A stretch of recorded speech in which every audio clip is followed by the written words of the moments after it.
ઉનાળો છે ને લોકોનો હાઇડ્રેટેડ રહેવા માટે ઓઆરએસ પીવે છે. એટલે લોકોને તેને પોતાની પાણીની બોટલોમાં સાથે રાખે છે અને આખો દિવસ પીવે છે.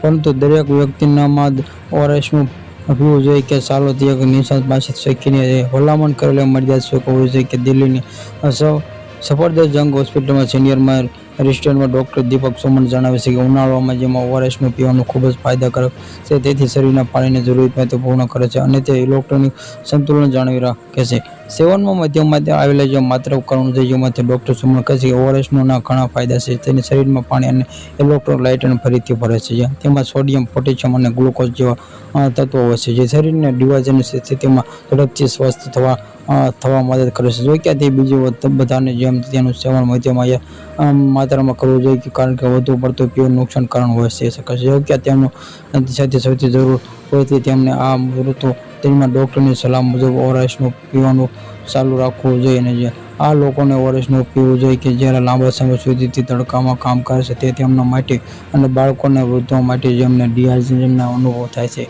અને જો ત્યાં ખેતરમાં કામ કરે છે તેમનાથી માટે લૂઝ મોશન માટે ડૉક્ટર સુમન જણાવે છે કે વ્યક્તિને સામાન્ય સ્વાસ્થ્યમાં હોય પરંતુ પાણી પીતી હોય તેમાંથી ડિહાઇડ્રેશન ન હોય તો વારંવાર ઓઆરએસનું પીવાથી કોઈ ખાસ ફાયદો થતો નથી અને આનું કારણ એ છે કે તેમાંથી ખાંડ હોય છે. તેનું વધુ પડતું સેવન કરવાથી બ્લડ શુગર સતત વધી શકે છે. ઓઆરએસમાંથી મીઠું પાણી હોય તેમાંથી બ્લડ પ્રેશર ધરાવતો અને લોકો માટે હાનિકારક હોઈ શકે છે.